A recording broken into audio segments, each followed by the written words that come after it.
Hey, we're here at McConnell Automotive on Dolphin Street, Mobile with another edition of Second Look. I'm Mike Herndon with AL.com, and this is my colleague Creg Stephenson. And boy, do we have a lot to talk about this week. Two big matchups with Alabama and Auburn in the SEC, both of which went to the bad side for the home teams, Alabama and Auburn. Creg, first off, looking at the Auburn game, what happened to the Tigers? I think it was just kind of more of the same of what we saw against Jacksonville State against a better opponent. I mean, Leonard Fournette, obviously one of the great running backs in the country. He broke a lot of tackles, but he's also getting to the second level of defense without being touched. So the problems with Auburn's defense, offensively, Jeremy Johnson also made a couple of mistakes.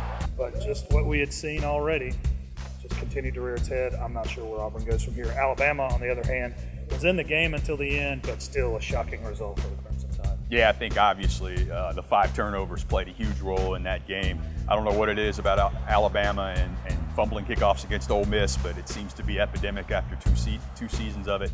I think also, once again, we look at that Alabama secondary and there were some big plays made. Obviously, the tip ball is not much you can do about that. That was just a crazy play, but there were still a lot of plays made on that secondary.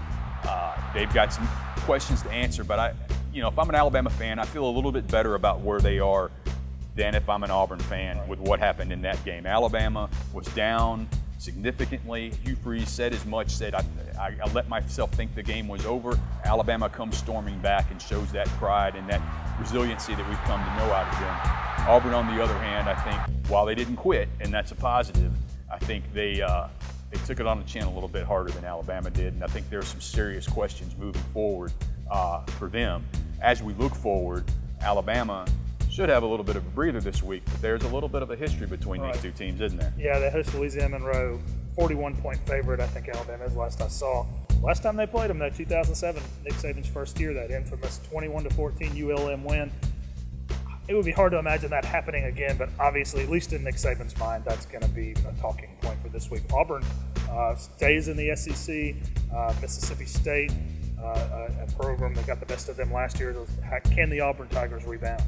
Well, certainly this is a different Mississippi State team than last year. The one big common denominator, obviously, is the guy that killed them last year, Dak Prescott's still there. The offensive line's been remade a little bit. They got a lot of new faces on defense.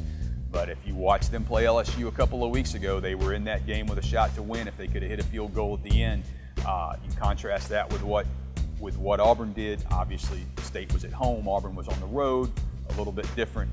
But I think Auburn's got to play a lot better this week.